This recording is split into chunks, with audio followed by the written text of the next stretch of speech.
بەناوی خوای پەروەردگار سڵاوتان لێبێ بینەرانی و ئازیزان و خۆشەویستانی کەناڵی ئاسمانی پێم. دوجار یاسای چاکسازی تێپەڕێنرا، بەڵام گرنگەوەی ئایا تا چەندەم یاسا چاکسازیە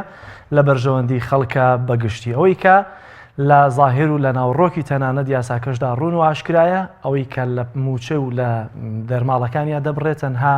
فەرمانبەران و پلە باڵا و تایبەتەکان و دادوەرەکانن. لا نمونە گەر دەست پێ بکەین ئێستا زۆرترین موچەی خانەنشینی بە تایبەتی دادوەرەکانن کە لە 100% کراوەتە بۆ 170 و پلە تایبەتەکان کراوەتەوە 160 بە شوێندیانەوە، پلە باڵاکان 150. هەرچەندە هێشتا جیاوازی لەگەڵ یاساکانی بەغدا و عێراقدا هەیە، بەڵام ئەوەی کە ڕوون و ئاشکرایە ئەم موچەی کە لەمانەیە دەگەڕێتەوە لەم موچە خۆرانە هیچی ناچێتەوە گیرفانی خەڵکێک کە موچەکەیان زۆر کەم بێ، بەڵکو هەمووی دەچێتەوە ناو خەزیێنەی گشتی حکوومەتی هەرێمی کوردستان و ڕوونیش نییە و یاساکەش دیاری نەکرد و کە حکوومەتی هەرێمی کوردستان بۆچی ئەم پارەیە سەرف دەکات. تەوەری گفتوگۆی ئەم شۆمان قسەکردنە لەسەر موچەی خانەنشینی لە ناو یاسای چاکسازیدا. لەسەرم تەوەرە دوو میوانی عزیزمێ لە ستۆدیۆکانمان دەستێمانی بەڕێز سادق سازانی نوێنەری خانەنشینانی ناڕازی، وەروە بەڕێز دکتۆر شێرکۆ حەمامین ئەندامی خولی پێشووی پەرلەمانی کوردستان. سەرەتا لە بەڕێز کاک سادق سازانیەوە دەست پێ یەکەم. کاک سادق زۆر سپاس بەوە دەرفەتە گەر لەوێەوە دەست پێ بکەین ئێستەوە یاساکەتان بەدڵە بەم شێوازە کە پەسەند کرا و ئیدی پرۆژە بوو کرا بە یاسا لە کاتێکە دەرماڵە و یا با بڵێن موچەی خانەنشینی پلە باڵەکان کەم کرایەوە، دادوەرەکان کەم کرایەوە، بەڵام ئەو داوەڕەوایی کە خانەنشینەکان هەیەیان بوو بە زۆری لەوەی کە کەمترین موچەی خانەنشینی بە 400,000 بێ ئەمە جێبەجێ نەکرا، ئێستا کەمترینیان 220,000 دینارە. سڵاو لە بینەران. سەبارەت بەم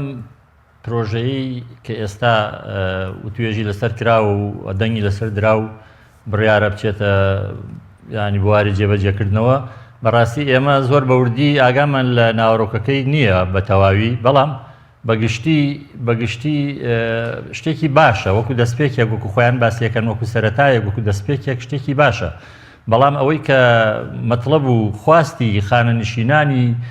مەدەنیەوە خانەنشینانی یاساییە ئەوەیەکەوە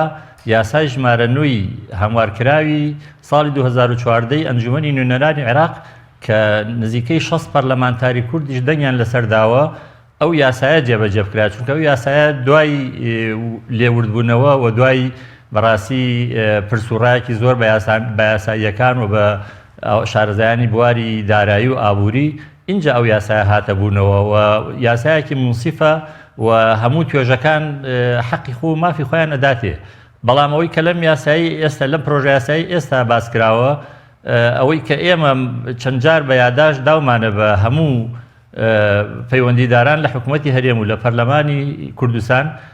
ئەو خاڵانە هیچی ئاماژەیەکی ئەوتوی پێ نەکراوە. ڕاستە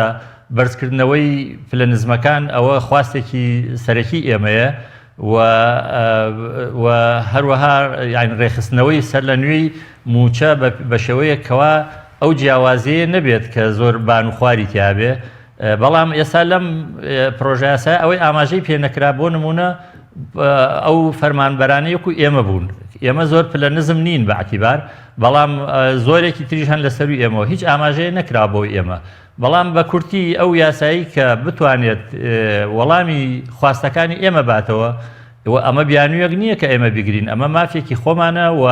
هەموویشان معتەریفن، حتا پەرلەمان لە خولی پێشووە خوێندنەوەی یەکەمی بۆ کرد و نردیە ئەنجومەنی وەزیران. ئەنجومەنی وەزیران بە واژۆی سەرۆکی ئەنجومەنی وەزیرانی ئەو کات نێچیروان بارزانی کە نووسێنەکەیمان لە ئێمە دەڵێ لەم کاتەدا بەهۆی شەڕی داعیژوە بەهۆی دابەزینی نەوت و بەهۆی ئەو کێشە ئابووریانەی کە گەمارەی هەرێمی کوردستانیان دابوو لەم کاتە خوێندنەوەی دووهەمی تکایە بۆ مەکەن تا لەم هینە ڕزگارە بین. ئەوە ئێستا لە ئەوەیش ڕزگار بووین و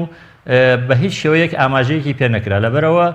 پێمان وان نییە کە خواستی ئێمە بێنێتە دی، بەڵام چاوەڕێ بێ بکەین زانین بە عەمەلی چی ئەبێت. داواکاریەکەی ئێوە چی بوو لە ڕۆژانی ڕابردوودا کە ناڕازی بوون؟ داواکاری سەرەکیەکەتان لە پرۆژە یاسای چاکسازی چی بوو کە جێگیر بکرێت؟ داواکاری ئێمە ئەو بۆکو عەرزم کردی کۆی فەرمانبەران بیا پیاچوونەوە بە موچەکانیانە بکرێت، یعنی خانەنشینان مەبەستمە وەکو بەغای لێ بکرێت. ئێستا من وەکو خۆم دوای 40 ساڵ خزمەت لەگەڵ هاوشێوەیەکی خۆما کە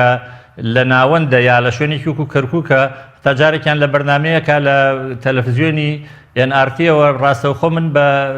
تەلەفۆن قسەم لەگەڵا کرد جیاوازی نێوان موچەی من و ئەو پتر لە 400,000 دینارە ماگانە ئەمە جگە لەوەی کەوا ئێمە یەکێکی تر لە داواکانمان ئەوەیە کە ئەو 16 مانگ موچەمان ئێمە خوراوە مالعلم موچەی ئێمە شمولی پاشەکەوت ناکات چونکە ئێمە کاتی خۆی پارەمان لێ بڕاوە چلو ئەوەندە ساڵ هەموو ئەو مۆزەفانی کە بە شێوەیەکی یاسایی تەقاعد بوون هیچیان نییە لە 30 ساڵ و 25 ساڵ تا ئاگاتە 45 ساڵیش خزمەتیان هەیە و موچیان ماگانە لێ بڕاوە بڕێکیان لێ بڕاوە بۆ سنووقی خانەنشینی سنووقەکە ئەوە تاخۆ هەمووان نەزانین سنووقەکە لە 92 کە حکومەتی هەرێم لێ بەرپرسە کە ئەوە پارەیەکە و ئەمانەت بوو لە لای پارەی خۆمان و ئەمانەت ئەوبای گەشەی بکردایە بەسەر و بەرەوە سنووقەکە تیاچوو و پارەکەیشی تیاچووە لەبەرەوە دانانەوەی ئەو سنووقە و گێڕانەوەی پارەکە بۆی و هاوتاکردنی موچەکانمان بە موچەی هاوشێوەکانمان لە ناوەندا لە عێراقا چونکە ئێمە لە وڵاتێکە ئاژین کە پێوترێ عێراق چوارچێوەی ڕسمیەکەی عێراقە ئێمە بەشێکین لەو عێراقە هیچ منتیقێکی تیا نییە بە 5 کیلۆمەتر جیاوازی لەبەرەوەی ئەمە لەسەر هەرێمەوە لەسەر ناوەندە موچەکانەوەندە بەداخەوە تا ساڵانی پێشوو ئەمان بینی لە شوێنی کوێک و کەرکووکەوە کە هەموو هیوا و ئاواتێکمانەوە بوو کەرکووک بڕێتەوە سەر هەرێمی کوردستان موچەخۆرانی ئەوانەی سەر لە هەرێمەوە موچیان وەرەگرتووە مامۆسایان لە هەرێمە موچیان وەرگرت داوای نەکرد موچەکانیان بچێتەوە سەر ناوەند بچێتەوە سەر بەغا بۆ خەڵک ژیانی ئەوێ معیشەتی ئەوێ لەم بەتایبەتی لەم سەردەما و خەڵکێکە بینێ وەکوی نەڵێ لە سورەیایە لە ئاسمانایە خەڵکێکە بینێ چۆ بە ناخی ئەرزا لەبەرەوە داوای ئێمە ئەوەیە زائیدن کۆمەڵێ داوای تریش کە ئەگەر دەرفەت هەبوو یا دێنە سەرەوانش دەچمە لای بەڕێز دکتۆر شێرکۆ حەمەمین ئەندامی خولی پێشووی پەرلەمانی کوردستان دکتۆریان زۆر سپاس بەوە دەرفەتە ئەگەر لەوە دەست پێ بکەین دکتۆر دیارە یاسایی کە ئێستا دەرچووە هیچ پارەیەک ناگەڕێنێتەوە بۆ وانی کە موچەکەیان کەمە لە پلە باڵەکان بە هیچ نەبێت کە لیان کەم بکرێتەوە ڕێژەیەک لەو کەمکردنەوە بگەڕێتەوە بۆ ئەوانی کە لە خوارەوە کەمترین موچیان هەیە کە کەمەندامان هەیە بە 90,150,000 دینار و خاننشینمان هەیە بە کەمترینیان کە 220,000 دینار لە کاتێکیشدا لە ناو یاساکەیە با بیرمان نەچێت کە بەپێی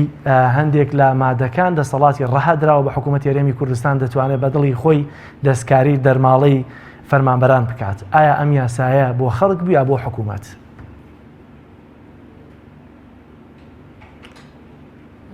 سڵاو لە بینەران و لە مامۆستا سادق لە ڕاستیە ینی ئەم یاسایە کە ئەمڕۆ پەسەند کرا ینی پرۆژە یاسایە پەسەند کرا بێگومان کەم و کورتی زۆری تایە و کەلێنی زۆر گەورەی تایە چکارەشن لەو خاڵە هەرە دیارانە لەو کەم و کورتیانە لەو کەلێنانە ئەوەیە کە بە مادەی ئەوە جێ نەکراوەتەوە کە ئەو پارەی ئەگەڕێتەوە لەو بڕینانەی کە کراوە ئایان پارەیە چۆن سەرفەکرێت پێویست بوو لە ڕاستیا بە مادەیەک بەڕوونی ئاماژە بۆ بکرایە یعنی کە ئەو پارەیە بەم شێوەیە بۆمە لە کەمترین خانەنشینی لە 400,000 کەمتر نەبێ و بە هەمان شێوە بۆ ئەوانی تریش ینی مەرج نییە یعنی با بڵێن تەنها هەرباسی کەمترین بێگومان لەبێت تۆ وا بکەی عەدالەت دروست بێت لە وەکو مامۆستا سادق باسی کرد یعنی هی ئەوانیش بەواتە بە تەدریجی لە کەمترینەوە دەست پێ بکە بۆ هەموو ئەوانی تر ئەو پارەیە بچێتە خزمەتی ئەوانەوە بەڵام لە ڕاستیە ئەمە باز نەکراوە و ئەسلی مەسەلەکەش ئەوەیە کە یعنی حکوومەتی هەرێمی کوردستان لە ئێستادا بەپێی قسە و باسەکانی خۆیان باوی ئەو پارەیان لەبەردەستایە کە بتوانن ئەمانەی پێچاکەن و بتوانن معیشەتی خەڵکیشی پێچاکەن یعنی بۆ نمونە لە مانگی 11 من گوێم لە بانگی 11 ساڵی 2019 واتە دوو بانگێک پێش ئێستاکە کەمتر لە دوو مانگ من گوێم لە راپۆرتێکی کەناڵی ڕووداوە گرت بە دیاریکراوی باسیەوەی کرد کە ئایا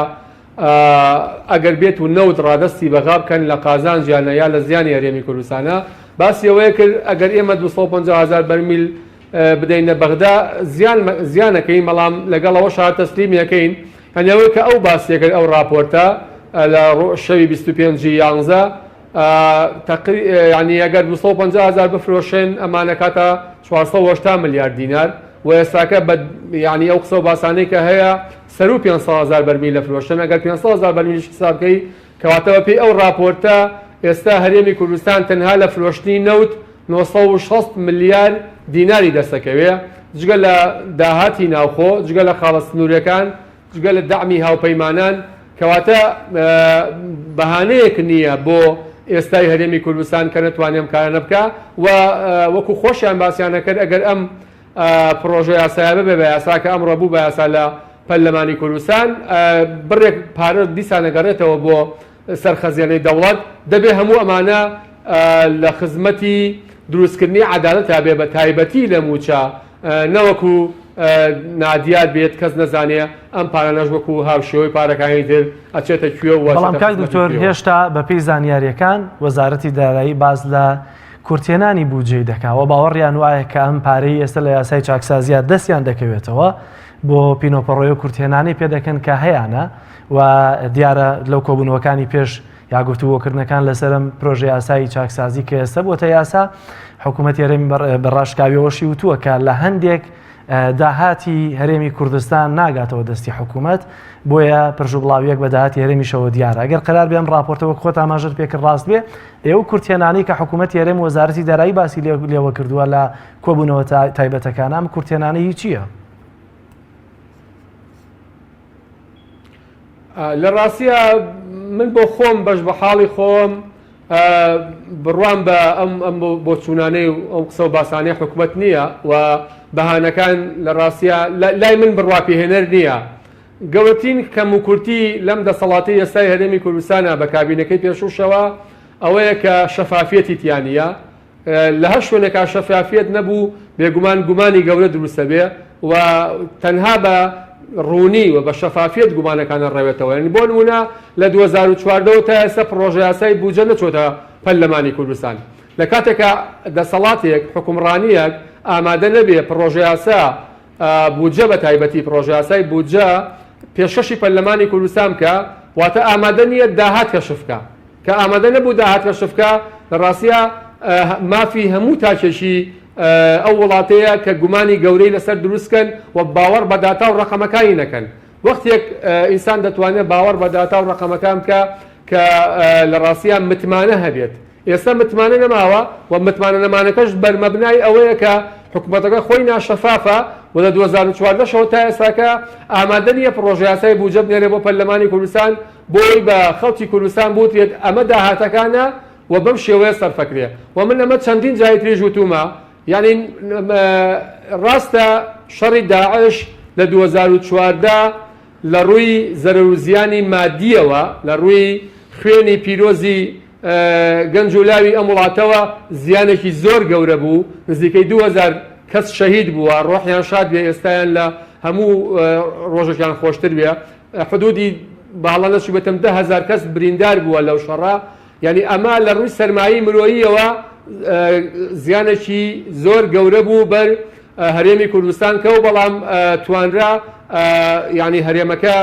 لە دەستی ئەو تیرۆریستانە ڕزگار کردە بەڵام نەتەنیشت ئەمەوە لە ڕووی داراییەوە لە ڕاستیە پارتی بەشێتی و دەسەڵاتدارانی هەرێمی کوردستان قازانجی گەورەیان لێکرد بەوەی کە چەندین بیرە نەوت لە دوای هاتنی داعشەوە کەوتە دەست ئەمانە و بە شێوەیەکی زۆر خراپ مامەڵەیان پێوە کرد جگە لەوەی کە پارێکی زۆری هاوپەیمانیان بۆ هاو جگە لەوەی کە موچەیان کرد بە ڕوبع موچە مەساریف و نەسرەی فەرمانگەکانیان ڕاگرت یعنی کەمتر نزیکەی 300 ملیۆن دۆلاریان بۆ ئەگەڕایەوە تەنها لە موچە بەراورد بە پێش 2014 ئەمانە هەمووی یعنی ئەیسەلمێنێ ئەوەی ئەم حکومڕانیە پارەی زۆر دەستکەوتووە بەڵام ئایا پارەکان بە فیعلی چوەتە لای دەسەڵاتەکە یا چوەتە لای ئەشخاص و لای عایلە سیاسیەکانی ناو دەسەڵاتە سیاسیەکە ئەمەیە بابەتەکە کە من بۆ خۆم بڕوام وایە ئەم پارە نەچۆتە ناو خەزیانەی دەوڵەتەوە وەکو چۆتە لای عایلە سیاسیەکان یعنی باشترین دلیل لەسەر ئەمە تەنها 354 ملیارد دینار مانگانە لە وەزارەتی سامانە سروشتەکانەوە ڕوا بۆ وەزارەتی دارایی بۆ پێدانی موچە لە کاتێکا بەپێی ئەو راپۆرتەی کە من باسم کرد کە لە ڕوودا و بڵاو کرایەوە بە نزیکەی 960 ملیارد دینارە داهاتی نەوت مانگانە بەڵام 354 ملیارد دیناری ئەڕوا بۆ خەزیانەی وەزارەتی دارایی کە لە ڕاستیە ئەمە یعنی شتێکی زۆر عجیب و غەریبە لە هەرێمی کوردستانە بە بڕای من لە هەرێمی کوردستانە زیاد لە وەزارەتێکی دارایی هەیە زۆر باشە سێ-چوار وەزارەتی دارایی هەبێت بۆ وەزارەتی سامانە سروشتەکان بانقی کوردستان وەزارەتی دارایی هەمووەمانە وەزارەتی دارایین بۆیە بە نەتیجا بین داهاتەکە بەم شێوەی لێدێ کە هەیە و لە تاریخیا دەمێنێتەوە دەچێتە خزمەتی کۆمەڵێک دەستە و گروپی حکومڕانەوە لە هەرێمی کوردستانە کە بە شێوەیەکی زۆر خراپ بۆ بەرژەوەندی شخصی و عایلەیی بەکارهێنێت. زۆر باشە دکتۆر. کاک سادق دێمەوە لای جەنابێت ئەم چاکسازیەی کە ئەمڕۆ کرا و ئەمەی کە کرا بە یاسا بڕیار وایە بە زووترین کاتیش جێبەجێ بکرێت چی لە موچەکانی ئێوە دەگۆڕێت کەمی دەکا یاخود زیادی دەکا بۆکەوەی کە دیارە پێشتر شەڕی لەسەر دەکرا لەوەی کە ئەوان داوایان دەکرد کەمترین موچەی خانوونشینی با 400,000 بێ بەڵام هیچ ئەمەرجە دیاری نەکراوە ئێستا کەمترین 220,000 ئەوەندەی کە زانیاریتان هەبێ ئەم یاسایە چی لە ژیانی ئێوە دەگۆڕێت؟ خۆی ئەم یاسایە وەکو پێشتریش عرضم کرد عیبرەت لە تەطبیق و تەنفیزە ئەگەر ئەم یاسایە ئەم پرۆژە یاسایی کە ئێستا دەنگی لەسەر دراوە ئەگەر وەک ئەوەی کە باس ئەکرێ وەک ئەوەی کە باسێک چونکە من ڕەبتێکی وام نییە لەگەڵ بڵین ئەوەی چی ئەگوزارێ لە هۆڵی پەرلەمان و لە پرۆژە یاساکە بەوردی بەڵام ئەوەی کە باس ئەکرێ ئەوەیە کە ئەگەر ئەم پرۆژە یاسایە بێتە بواری جێبەجێکردن بێتە بواری جێبەجێکردن هەرچەنە ئەوە جێگیر نەکراوە کە ئەو پارەیە ئەگەڕێتەوە لەو برینی ئەو زیادە موچانەی کە هێشتا معلوم نییە چەند چونکە چەند جارێکی تر پێشتر چەند یاسا لە پەرلەمانەوە دەرچوو بۆ زۆر شت بۆ زۆر دەستکاریکردنی هەندێک موچە بۆ ڕێخستنەوەی هەندێک ئیشی هەندێک وەزارات هەمووی تعتیل کرا یعنی یاسای پەرلەمان و ڕاگیرا و ئیشی پێ نەکراوە لە خولی پێشووە بە تایبەتی لەبەرەوە ئەمە تاوەکو نەچێتە بواری جێبەجێکردن بە تەواوی بەوردی نازانرێەوە حکوومەت خۆیشی نەچۆتە ژێرە و بارە بەداخەوە زۆرێک لە پەرلەمانتاران هەرچەندە هەندێکیان ڕەنگە هیوا ئومێدیان پێی هەبێ بەڵام زۆرێکیشان پێی ناومێدن لەوەی کەوا چونکە پێشتر چەندین وعد و بەڵێن دراوە بە خەڵک و جێبەجێ نەکراوە وەکو دکتۆریش ئاماژەی پێکرد کێشەکە نەبوونی متمانەیە بەڕاستی ئەمانە پێویستە متمانە بگێڕنەوە بۆ کۆمەڵانی خەڵک یعنی متمانەی لە ژێر سفرەوەیە بە وعد و بەڵێن و بە قسەکان حتا نەبێتە بواری عملی نەچێتە جێبەجێکردن ئینسان باوەڕی پێی نییە تەنانەت نەگەرە متمانەی خەڵک متمانەی ئێستا پەرلەمانتارەکان لە نێو خۆیانە فراکسیۆنەکان کە هەمووان مەسەرەن سەرقاڵی ئەوەن کەوا ئیشێ بکەن ڕوسوری سەربەرزی تیابێ بۆ خۆیشیان و خزمەتێ بێ بە میلەتەکەیان حتا فراکسیۆنەکانیش گومانیان هەیە لە هینەکانی یەکتری لە دەنگدان و دەنگدەدانەکانی یەکتریەوە تا دێن لەسەر تەلەڤیزیۆن ئەم ئەو تاوانبارەکە و ئەو تاوانبارەکە کە ئەبوایە بە پێچەوانەوە ئەبوایە ئەوان هەموویان هەموو غەمێکیان ئەوە وایە چیان پێ بکرێ بۆ ئەو خەڵکە بیکەن بەڵام متمانەکە ئەوەندە کەمە تەنانە لە نێو ئەوانیشان متمانە نەماوە لەبەرەوە تاوەکو نەگاتە بواری جێبەجێکردن و بەڕاستی ئەو سەقفە زەمەنیشی کە دەڵێن لە 5 مانگەوە بۆ 6 مانگ لە 5 مانگ بۆ 6 مانگ یعنی خەڵکی فەقیر خۆ ئەمە شتێکی تازە نییە ئەمە چەند ساڵە باسی ئەوە ئەکرێت کەوا ئەم موچانە بەرز بکرێنەوە ئەو موچە بەرزانە دابەزێنێت ئێمە زۆر من وەکو خۆم کارم نییە بەوە موچەی بەرز دابەزێنریان چی کارم بەوە هەیەکەوا موچەی خەڵک ڕێک خرێ وەکو بەڵام کاک سادەقێسەوە بڕیاری ئەو یاسایی کە دەرچووە لەو پارەیە کە لە موچە پلە باڵا و تایبەت و دادوەرەکان دەیبڕێ نایدەنەوە بەوانەی کە موچەیان کەمە بەپێی یاساکە هەمووی تەسلیمی حکوومەت دەکرێت و هیچ لە بڕگە و مادەکان ئەم یاسایە حکوومەت ناچار ناکە لەوەی کە ئەم پارەیە بۆچی سەرفکەواتە حکوومەت بە دڵی خۆی و دیارە حکوومەتی ژەرگیز لە ڕابردوو داگەرنات بێ پارەی لە خۆڕایی بۆیەوە زیاد کردبێ ئێستش ئەگەر یاسایەک مولزەمینەکە پارەتان بۆ زیاد ناکە لە کاتێک ئەم یاسایە بیرمانەچێت کە دەرماڵەکانی تاک بە تاکی فەرمانبەران ئەو سەلاحیەتی پێدراوە بە دڵی خۆی دەستکاریان بکات ئاخە هەر بۆیە هەر بالفعل یعنی هیچ ئەو شتە تەزمین نەکراوە ئایا ئەم پارەیە کە ئەیگێڕنەوە کە ئەوترێ ئەگەڕێتەوە هێشتا ئەوەیش معلوم نییە ئەگەر ئەیگێڕنەوە و ئەگەر ئەیگێڕنەوە ئەچێتە کوێ وەچی لێ دەکرێت ئەمە دووسێ پرسیارن وەڵامیان پێویستە هەندێک لەو فراکسیۆنە بەڕێزانی کە بەڕاستی دەنگیان لەسەر ئەوە نەداوە یعنی لە نەبوونی متمانەوەیە بەو بەجێبەجێکردنی ئەو یاسایە باشە نەگەڕێتەوە بۆ موچەکان ئەگەر ئەم زیادەیە نەگەڕێتەوە بۆ ئێوەمانان وانەی کە موچەیان کەمە ئیدی ئەم یاسایە و ئەم چاکسازیە بۆ ئێوە کراوە یا بۆ گیرفانی حکوومەت خۆی بێگومان تا ئێستا و بەداخیشەوە یعنی خەڵک هەر ترسی ئەوەی هەیە ئەمەش هەروەکو بە دەردی یاساکانی تر بڕوە بە دەردی وعد و بەڵێنەکانی تر بڕوە بەڵام ئیتر وەکو عەرە بەڵێ وئین غەدەن لناظره قەریب چاوەڕێیەکەین بزانین وایە چونکە ئێمە ئەم حکوومەتە چونکو بەرهەمی ڕەنجی ئەم خەڵکە خۆیەتی خەڵک حەز ناکە ئەولادی خۆی عەزیەت بە ئەجینا میلەت بەڕاستی هەموو خەڵک ئێستا بەشی ئەوە ئاگادار و بەشی ئەوە پڕە کە ئەمانە چیان کردو بەم خەڵکە بەڵام خەڵک هەر چاوەڕێکە ئەڵێ قەی چێکە ئێستاش بگەڕێنەوە ئەجینا خۆ ئەم ستەمە کە لە خەڵکە کرێ ئەمە ستەمێکی تازە نییە بەڕاستی لە 20 ساڵی ڕابردووە ساڵ بە ساڵ ستەمەکان زیاتر کراون بە تایبەتی لەم لە دوای هاتنی داعشەوە هەتا ئێستا زۆر بەزەقی یعنی مافی ئەو خەڵکە خوێ زۆر بەزەقی ستەمەکرێت لە هەموو چین و توێژەکان زۆر بەزەقی فەرقێکی زۆر هەیە من دۆسوناسیاوم هەیە لە ئەندازیارە لە وەزارەتی نەوت ئیشەکە بڵین لە سێکتەری نەوت ئیشەکە لە کەرتی نەوت ئیشەکە باوەڕتە بێ ئەڵێ لە زاخۆ هەتا ئەگاتە خانەقین بیرە نەوت زۆر هەیە و نەوتی تیا ئینتاجەکرێ و ئیتر ئایا چەندێکی ئەچێتەوە خەزێنەی حکومەت ئەمەش سوالێکە و ئەوەیشی ئەچێتەوە خەزێنەی حکومەت بە ناشەفافانەوەکو دکتۆر ئاماژەی پێکرد کەس نازانێت چی لەکرێت چۆن تەخشان و پەخشان نەکرێ ئەمە خەڵک ئەیزانێ و زۆر لە پەرلەمانتارە بەڕێزەکانی خولی پێش و کە هەیشیانە ئێستا لەم خولیشایە هەر خۆیان دەیانوت پارەی حکوومەتی هەرێم پارەیەکی یەکجار زۆرە ینی بودجەکەمان یەکجار گەورەیە و توانا و ئیمکانەتی مادیمان یەکجار زۆرە بەڵام نایدەن بە خەڵک بەڵام بەداخەوە ئێستا هەندێکیان بێدەنگن و هەندێکیشیان پشتگیری ئەوەکەن کە نەخێر پارە نییە و من گوێم لە بەڕێزیە بوو کە وەزیریشە یعنی پاسای بۆ هێناوە کە سنووقی خانەنشینی خاڵی کراوەتەوە پارەکەی دراوە بە کەم و کورتی موچەکانی ساڵانی ڕابردوو ئەی بۆ پێشتر ئەتانود یا ئەدوت کە ئەو پارە زۆرە و بەڵام بە شێوەیەکی گەندەڵی و بە شێوەیە وەکو مافیا ینی بەداخەوە ینی تەسەڕوفی لەگەڵاکرێ لەبەرەوە تا جێبەجێ نەکرێ و خەڵک چاوەڕێ و چاودێرە بەڕاستی زۆر باشە کاک سادق دێمەوە لای تۆ کاک دکتۆر ئەگەر سەرنج بخەمە سەر یەکێک لە مادەکان ئەم یاسایە مادەی 6 بڕگەی 5 دەڵێ هەر دەرمەزراندنێک بە فەرمانی کارگەڕی پێشتر کرابێت ئەوە ئێستا ئەمانە مافیان پارێزراوە واتە ئەوەی کە خەڵک چاوەڕێی دەکرد بندیوارەکان هەمووی ینی لەم یاسایە پاکسازی و چاکسازیان تێدا بکرێ لەم یاسا چاکسازیە بندیوارەکان تەسبیت کران کە دیارە دەزانین نزیک بە 27,000 بندیواری فەرمیمان هەیە کە ئێستا بوونەتە فەرمی دی تەواو سەر بە دوو حیزبی دەسەڵات تەنانەت بەشێکیان توانیویانە بە هەر جۆرێک بە حیلە یاسایی هەموومانە جێگیرکن لە ناو دامەزگا حکوومیەکاندا ئایا سابتکردن یا دان پێدانان بە بندیوارەکان چه کارەساتێک دروست دەکات لە کاتێکە دەیان هەزار دەرچووی دانەمەزراومان چاوەڕێوەیان دەکرد کە لە بری بندیوارەکانەماندا بمەزرێنرێنەوە.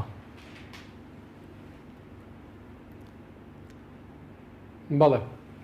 یەکێک لە کێشەکانەوەیە کە من بۆ خۆم گومانی گەورەم هەیە لەسەری کە دەستکاری ئەوانە بکرێت وەکو دوێنێش لە بەشێک لە میدیاکان بە تایبەتی میدیای ئەلکترۆنی و سۆشیال میدیا هەندێک زانیاری دزەی کردبوو لەسەرەوەی کە با بڵین جۆرێک لە دڵنەوایی دروست بووە لەلایەن ئەو حیزبانەوە بە تایبەتی پارتی وێچێتی ئەڵبەتە زۆرترین عەدەدیان هەیە کە ئەوانە دەستکاری ناکرێت ئەنجا بەو مەرجە ڕازی بوون کە دەنگی پێ بدەن و لە ماوەی ڕابردووشە یەکێک لە ئەندامانی فراکسیۆن لەو دوو حیزبەی دەسەڵات لەشێک لە کەناڵە کوردیەکانەوە تقریباً جۆرێک لە دڵنەواییدا بەوەی کە بە هیچ جۆرێک ئەوانە دەستکاری ناکرێ و لە ڕاستیە من بۆ خۆم گومانەکەم کە بتوانرێت دەستکاری هەموو ئەوانە بکرێت کە ئێستاکە تاوان دکتۆر ئێستا سابت کراون ئەمانە بە پێی یاسا چاکسازیەکەمانە هەمووی دانیان پێدانراوە تەسبیت کراوە هەبێت. جا ئەوەیە کێشەکە یعنی وەکو خۆش ئاماژە پێکرد لەو مادەیە کە تەسبیت کراوە کەواتە دەستکاری ناکرێ ینی ئەمە واتە شەرعیەتدانە بەوەی کە لە ڕابردووە ئەو پلانیان بە شێوەیەکی ناقانونی وەرگرتووە بۆیە ئەسڵەوەیە کە لە ڕاستیە ئەمە با بڵین هەموو خەڵک چاودێر بێت و پەرلەمانە بێت چاودێر بێ بەسەرەوەی کە بزانێ ئەمانە چۆن جێبەجێەکرێ من شخصی خۆم بڕوا ناکەم ئەوانەی ڕابردوو دەستکاری کرێەوە بڕوام وایە ئەوە کۆتایی پێ هاتووە ڕەنگە ئومێدێک هەبێ بەوەی کە لەمە دواییتر ئەو حاڵتانە دووبارە نەبێتەوە وەکو خۆش و ئاماژە پێکرد کە ئێستاکە ینی ساڵانە دەرچوێکی زۆرەیە بە تەقدیرەن ساڵانە نزیکەی 26,000 دەرچووی زانکۆ پەیمانگەکان هەیە کە هەلی کاریان بۆ ناڕەخسە لە هەرێمی کوردستانەوە بە بڕوای منی شەر حکوومەتێ نەتوانێت هەلی کار دروستکەوە نەتوانێت لایەنی کەمی ژیان دابینکەوە نەتوانێت ئەمنێت و ئاسایشی هاوڵاتیان پارێزێ ڕاستیە ئەوە حکومەت نییە و شایانی مانەوەش نییە. زۆر باشە کاکتۆر یەکێکی دیکە لە مادەکانی ناو یاساکە باز لەوە دەکا کە دەرماڵەکان حکوومەت بە دڵی خۆی دەتوانێت دەستکاریان بکات. ئەی باشە ئیشوکاری پەرلەمان چییە لەوەی کاگەر چاودێری بەسەر دەرماڵی فەرمانبەرانەوە بکات چونکە بابیرمانێتە 156 موچە دەرماڵەیە 144 موچە بنەڕەتیەکەیە کە بۆی دیاری کراوە فەرمانبەر. ئایا دەکرێت حکوومەت بە دڵی خۆی دەستکاری 156 موچەی فەرمانبەران بکات؟ لە ڕاستیە ینی ئەم یاسایە ینی بۆ خۆی تێکەڵکردنی کۆمەڵێک بڕگە و مادە و کۆمەڵێ بابەتی زۆر گەورەیە و نەئەکرا بەم شێوەیە بێ. ڕاستە ئەمە با بڵین بە جۆرێک لە جۆرەکان با بڵین ئیسلاحکردنە لە خەرجیە، بەڵام ئیسلاحی حەقیقی خۆی دەبێت لە داهاتا بکرێت، لە داهاتی هەرێمی کوردستان ناکرێت کە ئەمە بابەتێکی ترە. بۆیە ئەم بە بڕوای من جارە دەبوو مەسەلەی خانەنشینی هەر بۆ خۆی یاسایەکی تایبەتی هەبێت کە ئێستا 12 یاسای خانەنشینیەیە وەکو یا ئەوتانە یەکسەر یاساکەی ژمارە نوێی عراقیان ئینفاس کردایە یاخود لەژێر ڕۆشنایی یاسای ژمارە نوێی عراقا یاسایەکی تایبەت بە خانەنشینی هەرێمی کوردستانیان دابنایە. کۆمەڵە بابەتی تریتیایە کە لە ڕاستیە ئەمانە خۆی ینی حکوومەت بە ناقانونی کردوەتی دەبوو ئەسڵەن هەر خۆشی ئیجبار کرایە ناقانونیانەی هەڵۆشانایەتەوە. بەهەرحاڵ ئەم بابەتە بە بڕوای من بابەتی تێکەڵکردنی هەموو ئەم ئەوراقانە بەیەکەوە کارێکی زۆر خراپ بوو و وەکو چۆن بڵێ ئەضعەف الئیمانە لەوەی کە لە ئێستادا شتێک کراوە کە پێویستە پەرلەمانی کوردستان ڕەقیبی ئەساسی بێ بەسەریەوە کە نەهێڵێت هەموو ئەوانەی کە لە ئەنجامی بەتایبەتی ئەوانەی دەرماڵە هەڵبەتە پێویستە ئەوانەی کە دەرماڵی یاساییە و دەرماڵی شایستەیە و فەرمانبەرێکە بەفیعلی ئەو ممارەسەی ئەو ئیشاکە کە دەرماڵەکەی لەسەرواگریە ئەمە خەتی سوورە بە هیچ جۆرە نابێ حکوومەت دەست بۆ ئەمانە بەرێت. کاتە کاکتۆر چی دەبوو ئەگەر کەمترین موچەی خانەنشینی 400,000 دینار بووایە؟ ئایا هیچ لە دۆخی دارایی حکوومەت یارێم فەرقی دەکرد ئەگەر بات هەیە و ئەم بڕگەیان لەناو یاسا چاکسازیەکە جێگیر بکردایە و دەنگیان پێ بدابایە؟ بە بڕوای من نەتوانرێت ینی ئەتوانرێت ئەوە بکرێت بە شەرتێک ئیسلاحی حەقیقی بکرێت لە هەرێمی کوردستانە کە ئەویش ئەوەیە ئیسلاح لە داهاتا کرێ و من بۆ خۆم لە 100% پشتیوانی ئەواکەم کە فەرقی موچە لە هەرێمی کوردستانە بە تەواوەتی کەم بکرێتەوە و ئەوەی کە هەم مامۆستایان هەم خانەنشینان هەم هەموو چون ڕۆژەکانیتر داوایەکەن جێبەجێ بکرێ و بڕوای من بەڵێ دەتوانرا لایانی کەمی خانەنشینی کە 400,000 وەکو عراق دیاری بکرێت. زۆر باشە کاک ساتەق دەگەڕێمەوە لای جەنابەت پلانتان چییە وەکو خانەنشینانی ناڕازی ناڕزایەکەتان بەردەوامە یا دوای تێگەشتنتان لە ناوەڕۆکی یاساکە گەرات و هیچ گۆڕانکاریەک بەسەر موچەکانتان نەهات ئەو کاتە ناڕزایەکانتان دەست پێ بکاتەوە؟ وڵای ئەمە بەردەوامە بین ناوەستین بەڵام وەک پێشتریش لە یاداشتا ئاماژەمان پێکرد و داوامانە بە هەموو سەرۆکایەتی هەرێم و سەرۆکایەتی ئەنجومەنی وەزیران و سەرۆکایەتی پەرلەمان وتومانە لەبەرەوەی ئەم حکوومەتە مۆڵەتێکی بدرێتێ تا بزانین ئەوەی کە بڕیار بوو لە ماوەی 100 ڕۆژە هەندێک هین ڕابگەیەندرێ وتمان بە زۆر پەلە نەکەین. ئێستایش تازە ئەم پرۆژەی من ناو نانێم چاکسازی بەڕاستی زۆر تەئیدی کەسێکەکەم لە تەلەڤیزیۆنە گوێم لێ بووتی ئەمە ڕێخستنەوەی موچەیە. چاکسازی وەکو دکتۆر جەنابی ئاماژەی پێکرد چاکسازی ئەوەیە کە لە هەموو سێکتەرەکانە چاکسازی بکەیت. ڕێخستنەوەی ئەویش تەنها موچە ئەوانەی کە موچەی قەبارە زۆر وەرەگرن لەنا موچە ئەوانەی کە موچەی 220,000 وەرەگرن ئەمانە ڕێک نەخراوەتەوە ئەمانە هەروەکو خۆیانن. بەڵێ زۆر شت ماوە نەک هەر موچە خۆی تۆ بەپێی چی موچە ڕێکەخەیتەوە بەپێی چی چاکسازیەکەی بەپێی شەفافبوونی داهات بەپێی هاتنی داهات بۆ لە بودجەیەکە بۆ پەرلەمانی کوردستان و هەموو داهات دیار بێ و خەرجی دیار بێ و هەموو جەستەی ئەم کۆمەڵگەی کوردەواری ئێمەیە بەڕاستی هەلا بووە بەدەست نادادی و بەدەست گەندەڵیەوە لەبەرەوە چاکسازی ئەبێت لە هەموو سێکتەرەکانە لە هەموو ڕێکەوە بکرێت. بەڵام و ئێستا ئەمە هەنگاوی یەکەمە لەم ڕێخستنەوەیە ئەگەر لەمەیانە سەرکەوتوو بن ئومێد هەیە کە وەکو باسیەکەن ئێستا من گوێم لێ چەند پەرلەمانتارێ بوو کە باسی وایان کرد بە تەمان یاسایەکی یەکگرتوو خۆی لا ئێمە کێشەکەن کێشە ئەوە نییە یاسای یەکگرتوو ناوی یاسای یەکگرتووی فیدراڵی عێراق بێت با یاسای یەکگرتووی هەرێم بێت بەڵام وەکو دکتۆر فەرمووی لە ڕۆشنایی ئەو یاسایی بەغاوە کە زۆر منسیف و تا حدێکی باش عەدالەتی تیا ڕەچاوکراوە ئەگەر ئەوان بە دوای عەدالەت تاوێڵن بەڵام پێ دەچێت بەپێ ئەوەی باسی ناکەن بە هیچ نەوعێ دەست نابن و دەم نابن بۆ یاساکەی بەغدا پێ دەچێت زۆر بە دوای عەدالەت تاوێڵ نەبن یانەی خۆیان شتێ بکەن لە پێشەوە حساب بۆ کۆمەڵێک و بۆ مەجموعەیەکەکەن کە وەکو دکتۆریش ئاماژەی پێکرد من وەکو خۆم بڕوام بەوە نییە کەوا بتوانن ئەوانەی کە خۆیان پەروەردەیان کردوون و وعدیان داونەتی و لەسەر لە سێبەری ئەوانە بەڕاستی دەوڵەمەندیان کردوون بتوانن دەستیان بۆ برن بەڵام دوجار ئێمە و میلەت ڕازی نابین بەمە و بەردەوامە بین و ئێمە ڕێگای تری زۆر هەیە چالاکی مەدەنی و هەموو شێوازێک تەنانەت ئامادەین سکاڵا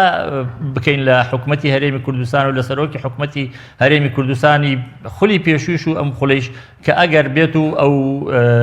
بەڕاستی داوایانەمان نەچەسپێنن کە داوای ڕەوان مافی خۆمانە و بە هیچ نوعی قبولی ناکەین ئێمە وەکوی وەخت کاتی خۆی ئەیانوت قەطع الأعناق لا قەطع الأرزاق یعنی سەربڕین و نانبڕین هیچ فەرقێکی نییە تۆ کەسێ ببینی نان نەبێ بیخوات و برسی بێ هیچ وەکو وایە کوشت بێت و فەرقی نییە لەبەرەوە خەڵک لەسەر ئەوە بێدەنگ نابێ و خەڵک زۆر پڕە بەڕاستی و خەڵک زۆر تینووی عەدالەتە و ئەمەش تا سەر ناڕوا هەر بۆ مێژووی خۆیشیان مەفروزە بە خۆیانە بچنەوە و ئەوەی کە ئەیڵێن ئێستا بیکەن و ئەو یاسایش کە ئەڵێن بە تەماین بەدەستەوەی یاسایەکی یەکگرتوو بۆ هەموو فەرمانبەران و موچەخۆران لە هەرێمە یەک یاسا یەکگرتوو هەبێ لە سەرۆکی هەرێمەوە حتا ئەگاتە بچووکترین و یا کەمترین موچە با بزانین ئەگەر ئەوە ڕاست بێ و بکرێ خۆ باشە ئەگەر نەکرێ خەڵک ئەمە قبول ناکات و بەڕاستی لەسەر مافی خۆی بێدەنگ نابێت کاک سادق ئەو توێژە ناڕازیین لە ناو خانەنشینانە کە ناڕازی بوون ئەمانە کێ بوون ئایا بۆ نمونە وەزیر و پەرلەمانتاری خانەنشین کراو بوون یا پێشمەرگەی دێرین و خەڵکی مانوونەناس و فەرمانبەری خانەنشین کراو بوون کە ناڕازی بوون بەم یا داواکاریتان هەبوو لە کاتی پرۆژە یاساکەدا هەموو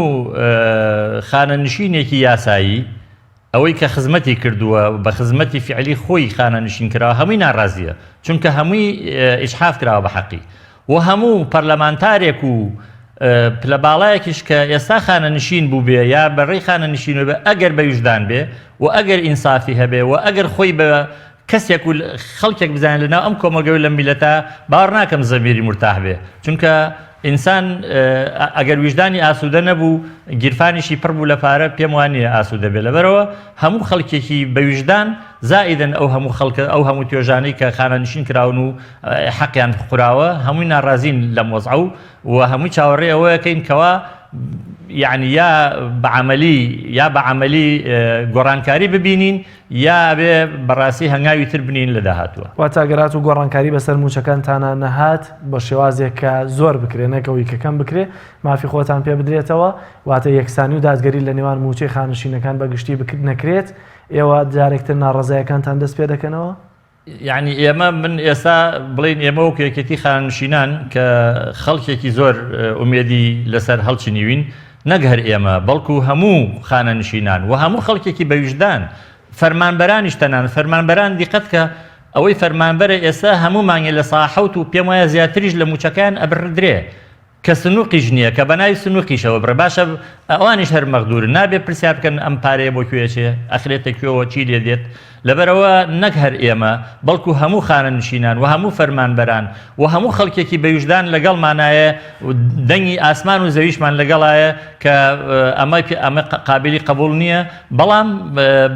بابزانین ئەم مەرحەلەیە بەرەوکوێ ئەڕوات لەگەڵی شاهد لە هەوڵاین و پێشمانوان نییە ئەو پەرلەمانتارانی کە تەنانەت دەنگیشان بە پرۆژەکە داوە یعنی هەر هەمویان کەسانێ بن ویژدانیان ئەوەندە مردبێ بە دوای قسەکانی خۆیانە نەچن و چاو دێرێکی باش نەکەن و دەنگیان لێ بەرز نەبێتەوە بەڕای من دەنگ بەرزبوونەوەیش هەر ئەوەندە کافی نییە بڵێ ئێمە لەگەڵی نین یا لەگەڵین مەفروزە بەڕاستی هەڵوێ زۆرگرن بەڕاستی ئەگەر شتێک نەکرا یعنی چیتیایە وەکو وڵاتانی تر چیتیایە ببینین دە پەرلەمانتار واز لە هین بکەن ئیستیعفا بکەن واز بێنن لە ئیشەکەیان چیتیایە دوو وەزیر ئیستیقالە بکات لە هەرێما کە ئەم نەریتە لە بۆچی لە ناو ئێمە نەبێ یعنی ئەوە محاسبە نییە ئەوە دادگایەکمان نییە بەداخەوە کە محاسبەی ئەمانە بکە ئەوە لێپرسینەوە نیە لەو بەرپرسە گەندەڵانە باشە خۆ خەڵکێک هەیە ئەوەی کە ئەیڵێت با هیچ نەبێ لە سا هەشتای لەگەڵی قسەکەی خۆی ڕاست بکە لەبەرەوە پێویستە بەڕاستی هەمووان بە یەکدەنگ و لە پەرلەمانتارەوە هەتا ئەگاتە بچووکترین یعنی کارمەند و فەرمانبەر لەم وڵاتە زائیدن خەڵکە بە وجدانەکە بەعام ئەمەی پێ قبول نەکرێت و نابێ قبولیکەن و قبولیشی ناکەن. کاک دکتۆر دەگەڕێمەوە لای جەنابێت ئەمەوێ بزانم جەنابتان کە لە خولی پێشوو لە پەرلەما بوون سندوقی خانەنشینی بۆچی ئێستا بووەتە مەتەڵێک و کەس هەڵی نایەنێ کەسەری لێ دەرناکە بۆچی ئەم سندوقانە کاتێکە لە پەرلەمان بڕیاریان لەسەر دەدرێ و لە حکوومەتە تەنها ناوەکەیان هەیە نە سندوقەکە دیارە نە داهاتەکەی ناوی دیارەمێنێ و کەس سەریان لێ دەرناکات. لە ڕاستیان نەگەر سندوقی خانەنشینی یعنی زۆر بابەتی تر لە هەرێمی کوردستانە و لە حکوومەتی هەرێمی کوردستانە بۆ مەتاڵ یعنی سە بۆ نمونە لە ساڵی 2014ەوە ئێمە یاسایەکمان دەرکرد لە پەرلەمانی کوردستان یاسای ژمارە 2 و گەرباڵانە چوبێتم ساڵی 2014 یاسای سندوقی دروستکردنی سندوقی کوردستان بۆ داهاتە نەوتی و گازیەکان لەناو ئەو یاساکات جێگیر کراوە کە بێت لە ماوەی 90 ڕۆژە ئەم سندوقە دروست کرێ سندوقی کوردستان بۆ داهاتە نەوتی و گازیەکان و کۆی هەموو ئەو پارانەی کە لە پرۆسەکانی نەوت و چ لە دەرهێنانیە چ لە فرۆشتنیە و داهاتەکانی تری نەوتی و گازی هەرمووی فلس بە فلسی بچێتە ناو ئەو سندوقەوە و لەوێەوە تەسەڕوفی پێوە بکرێت جارێکی تر بەڵام ئەوە 2014ەوە تا ئێستاکە عینە ناگاستاکە ئاڵێ لە ماوەی 90 ڕۆژە بەڵام ئەوە ئەبێ بە 6 ساڵ تا ئێستاکە ئەمە جێبەجێ نەکراوە لە هەرێمی کوردستانە کە بە بڕوای من ئیسلاحی حەقیقی و ئیسلاحی ڕیشەی وەکوتم داهاتە و ئەدروستکردنی سندوقی کوردستان بۆ داهاتە نەوتی و گازەکان هیچێکە لە هەنگاوەکانی ئیسلاح بەڵام نایکەن مەسەلا سندوقێکە بوو بە ناوی سندوقی داعمی شێرپەنجە کە حدودی 73 ملیار دینار لەگەڵ ملیۆن و نیوە دۆلاری تیا بوو بەڵام ڕەشیدەکەی بۆ بە سفر کە لە حکوومەتە پرسی ئەڵێ وڵایامە بە موچە لە کاتێکا لە ناوی یاسای سندوقی شێرپەنجە کە ساڵی 2012 دەرچووە ئەڵێ پێویستە پارەی ئەم سندوقە حەسریە نەبێ بۆ بواری شێرپەنجە سەرف کرێتوانە بەڵام لە بواری شێرپەنجە سەرف نەکراوە ینی من بۆ خۆم سندوقی ژینگەشمانە بۆ کاریێسش کەس نازانێت داهاتی سندوقی ژینگەی بۆ نمونە مستحقاتی تەقاعودیم داوە مامۆسای بەڕێز 40 ساڵ زیاتر خزمەتی هەیە مستحقاتی تەقاعودی داوە بەڵام کەس نازانێ ینی ئەمە بۆ کوێ چووە چی لێ هاتووە ینی ئەمەیە با بڵین کرۆشی کێشە ئەساسەکە لە ناو حکومڕانی لە هەرێمی کوردستانە کە شەفافیەتی تیانە کە بەهدەردانی تایە کە گەندەڵی وەکو باران هەموو جمگەکانی هەرێمی کوردستانی تەڕ کردووە و هەمووی وەکو با بڵین گونەیەکی پواو لێکردووە کە دەست ئەبەی بۆ شوێنە پواوە وەرزیوە بە دەستەوە کەوێتە خوارەوە کەواتە کاک دکتۆر کاتێککە یاسایەکی چاکسازی نەتوانێت شتێک لە شەفافیەت بۆ خەڵک ڕوون بکاتەوە کاتێک کە نەتوانێت با هیچ نەبێ کەمترین موچە خانەنشینی 400,000 بێ با هیچ نەبێ هەلێکی دامەزراندن لە بناغی چاکسازیەکەەوە هەلێکی دامەزراندن بڕخسێت بۆ دەرچوە دانەمەزرانەکان یاسایەکی چاکسازی کە نەتوانێت هاوکاری 90,000 کە مندام زیاتر بکبی کاتە 250,000 کە لەم ڕۆیا کەسیش بە 250,000 مانگێک ژای ناچێتە سەرەوە ئەمە چه جۆرە چاکسازی چه جۆرێکی یاسایەکە تەنانەت پەرلەمانتاران پیرۆزبایی لە خەڵک دەکەن لە کاتێکە بەرهەمەکەی بۆ حکوومەت دەبێت. لە ڕاستیە یعنی من وەکوتم ئەمە تێکەڵکردنی وەرەقەکانە تۆ ناکرێت ینی کۆی هەموو ئەو گەندەڵی و هەموو ئەو ناعەدالەتی و هەموو ئەو خوار و خێچیانەی کە لە حکومڕانی لە هەرێمی کوردستانە هەیە کە بە بڕوای من حکومڕانێکی چەتەییە لە ڕاستیە تۆ بتێ لە نێوان لە ناو چەند بەرگە و مادەیەکی پرۆژە یاسایەکە کۆتایی پێبێنی مەسەلەی دامەزراندن بۆ نمونە هەلی کار ئەمە بێت تۆ ساڵانە پرۆژەی بوجە بچێتە پەرلەمانی کوردستان کە ئەبێ بە یاسا پرۆژەکە تەمان بوجە بریتە لە داهات بریتە لە خەرجی بریتە لە ڕێخستنەوەی میلاکات تۆ کە حکوومەتێک ئامادە نەبێ پرۆژە یاسای بوجە بنێتە پەرلەمانی کوردستان بۆ وەی خەرجی و داهات و میلاکات دیاریکرێت ئەمە لە ڕاستیات تۆ ناتوانانی بەم نەفەسە هەلی کار بۆ گەنجان بدۆزیتەوە حکوومەتێک ئامادە نەبێ داهاتی خۆی کەشفکە لە هەرێمی کوردستانە لە ڕاستیە تۆ ناتوانانی مامەڵی ئەو لەگەڵاپەی کە بڵێ ئەمە حکومڕانیەکی تەندروستە. بۆیە بە بڕوای من ئەبێت با بڵین چاکسازی ڕیشەیی و حەقیقی هەم لە خەرجی کە ئەمە بەحساب بەشێکە لە چاکسازی لە خەرجیە وتریانە بێت چاکسازی بێ لە داهاتە چاکسازی بێ لە داهاتەکانی هەرێمی کوردستانە بە هەموو جۆرەکانیەوە هەم نەوتی هەم نانەوتی. مەسلەیەکی تر بریتە لە مەسلەی ئەوەی کە تۆ شەفافیت بەرجەستەکەی و مەسلەیەکی تر بریتە لەوەی کە مؤسساتی ڕقابی لە هەرێمی کوردستانە بەهێزکەی چ پەرلەمان چ دیوانی ڕقابەی مالی چ دەستەی نەزاها بۆ ئەوەی ئەمانە بتوانن محاربەی فەسادکەن لە هەرێمی کوردستانە. یعنی تۆ بێنە لە بەرچاوی خۆ و سەرۆشی پێشووی هەرێمی کوردستان کە چەند ساڵێکیش لە دەرەوەی یاسا لەسەر کورسەکەی بەردەوام بوو چەندین لیژنەی دروست کرد بۆ مەجای هەم پێشمەرگە هەم دەرمان هەم زیادەڕۆیی. باشە ئێستاکە کوان ئەنجامی ئەو لیژنانەی کە لە هەرێمی کوردستانە بۆ ئەو مەجاالانە دروست کریان کە لە محاربەکردنی فەسادا استراتیژیەکە بوو لە حکوومەتی کابینەی پێشووە استراتیژی نازان 5 ساڵە بوو یا چەند ساڵەی ڕوبەڕووبوونەوەی گەندەڵی بوو. ئادێ بزانین ئەمە چی لێ هاتووە یعنی لە عالەمە دووەم بازرگانی لە دوای بازرگانی چەکەوە بازرگانی دەرمانە اینجا دوای بە دەرمان بازرگانی نەوتێت. باشە دەرمان لە هەرێمی کوردستانە ئایی کێیە؟ یعنی ئایا دەرمان بە فیعلی هی خەڵکانێکن کە شارەزان لە دەرمانە پسپۆڕین لە دەرمانە هەیە یاخود هینی کەسانی دەستڕۆیشتووی ناو پارتی وێچێتین. هەمووەمانە پێویستی بەوە هەیە تۆ ئیشی لەسەرکەی بۆی بتوانی حکومڕانیەکی تەندروست و عەدالەت بەرجەستەکەی لە هەرێمی کوردستانە کە هاوڵاتیان هەست بە ئەوە بکەن کە ئەم مۆدێلە لە حکومڕانی لە خزمەتی هاونیشتیمانەکانایە. ئێستا مۆدێلی حکومڕانی لە هەرێمی کوردستانە لە خزمەتی هاونیشتیمانیانە نییە هەر بۆیە ئەبینی ڕۆژانە خەڵک سەری خۆی هەڵەگرێ ئەم وڵاتە بەجێ هێڵێ و ئەوەشی لەم وڵاتایە خۆی بە غەریب بەزانێ. هەر بۆیە من لێرەوە بۆ مناسبەیەوە لە ڕاستیە سەرخۆشیەکەم لە خێزانی هەموو ئەوانەی کە لە دوو ڕۆژی ڕابردووە لە دەریای ئیجا خنکاون و گیانی پیرۆزیان لە دەستداوە هێشتا تەرمەکان نهاتۆتەوە هەرێمی کوردستان کە هەمووی قوربانی ئەو سیستەمە ناعەدالەتەن لە هەرێمی کوردستانە هەیە. ئەگەر عەدالەت هەبێ ئەگەر هەلیکان هەبێ ئەگەر خۆشگوزارانی هەبێ ئەگەر دامەزراندن هەبێ گەنجانی ئێمە بۆ وڵاتە بەجێ هێڵن. بۆیە ئەمانە هەمووی قوربانی ئەو ناعەدالەتیان کە لە هەرێمی کوردستانە هەیە و ئەبابن بە پەڕاستی بە پەڵەیەکی ڕەش بە ناوچەوانی دەسەڵاتدارانی هەرێمی کوردستانەوە. کاک دکتۆر مێژوو پێمان دەڵێ لە بەرواری 16/1/2020دا پەرلەمانی کوردستان یاسای چاکسازی دەرکرد ئەم ناوە گەورەی بۆ خۆی قۆڕ کردووە. ئایا باوەڕت وایە بە چەندین بڕیاری سەرۆکی هەرێمی پێشووی کوردستان کە خۆی سەرۆکی پارتی دیموکراتی کوردستان بوو لەوەی کە دەری کرد چاکسازی بکات لەوەی کە دژی گەندەڵی بوەستێتەوە خۆت ئاماژەت پێ کرد ئەوە بۆ حکوومەت هەڵمەتێکی ڕاگەن هەڵمەتێکی چەند ساڵە هەموو ئەمانە هیچی لە وەزعەکە نەگۆڕی. ئەوەشی کە بینی و ڕوون و دیار بوو ئەنجامەکەی دوایی کە چۆن ڕایانگەیان هیچ ئەنجامێکی بەدواوە نەبوو. ئایا باوەڕت وایە ئەم یاسایە توانیوێتی سەتا چەندی ئەو بڕیارانەی کە پێشتر دراون بۆ چاکسازی یاوەستانەوە دژی گەندەڵی ئەم یاسایە توانی بێتی جێبەجێ بکات؟ ئایا ئەگەر سەرۆکی پارتی دیموکراتی کوردستان کە ئەو کاتە سەرۆکێرم بوو بێت نەیتوانی بێت دژی گەندەڵی بوەستێتەوە کەمێک چاکسازی بکات ئێستا فراکسیۆنەکەی لە پەرلەمان بە یاسایەک دەتوانن؟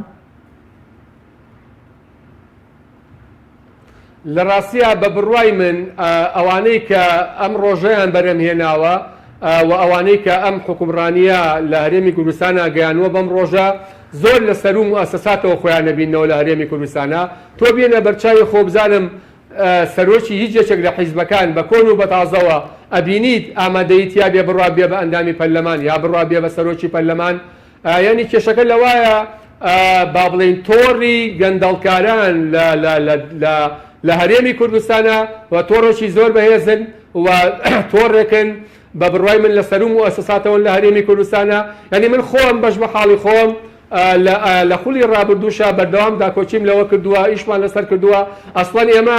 ئەتوانم بڵێم ئەم پرۆژە یاسایە کە لە خولی پێشوا دەریشمان چوان توانم بڵێم لە زۆر ڕۆوە لەمەی ئەمڕۆ باشتر بوو بەڵام دواتر هەڵبەتە لەگەڵ بەرژەوەندی بە تایبەتی پارتی وێچێتی و چەند خەڵکانێکی تایەتی ناگرتەوە ئەوە بوو پرۆژە یاساکە گەڕێنرایەوە بۆ پەرلەمان و بەرحاڵ ئەمەی لێ بەرهەماوە من وەکو خۆم تاسەر ئێسقان لەگەڵ ئەوەدام کە عدالەتی تەواو بە هەر جۆرێک ئەکرێ بەرجەستە بکرێت لە هەرێمی کوردستانە لە داهاتە لە موچە لە ژیانی خەڵکە لە سیستەمی خوێندنە لە سیستەمی تەندروستیە بەڵام بەڕاستی ئەم بابەتە کە هێنراوەتە ناو پەرلەمانی کوردستانەوە کە ئومێدێکی گەورەی لەسەر چڕا بوو بە بڕوای من ئەمە هەموو مەسەلەکە نییە و ئەتوانم بڵێم ئەمە لە تەنیشتیەوە ڕەنگە بە جۆرێک لە جۆرەکان ئەگەر بێت و ئەوەی با بڵین نایاساییەکان ئەوەی پاسەوان ئەوەی کە بە نایاسایی پلەی وەرگرتووە واگەر بێت و مەسەلەی ئیسلاحی حەقیقی لە داهاتە لەگەڵانەیەت ئەتوانم بڵێم ئەمە تەنها ینی خۆتزیینەوە باشە دکتۆریان سپاس دەکەم زۆر بە خێرایی کاک سادەغێر پێم بڵێ دوایین داواکاریتان چیە یاخۆت پلان و بەرنامەتان چیە زۆر بە کورتی وڵا دوای داواکاری ئێمەوەیە چەسپاندنی عەدالەت چەسپاندنی عەدالەتیش بەڕای من بەوە دەست پێکات کە ئینسان لە نزیکەکانی خۆیەوە دەست پێ بکا بە لێپێچینەوە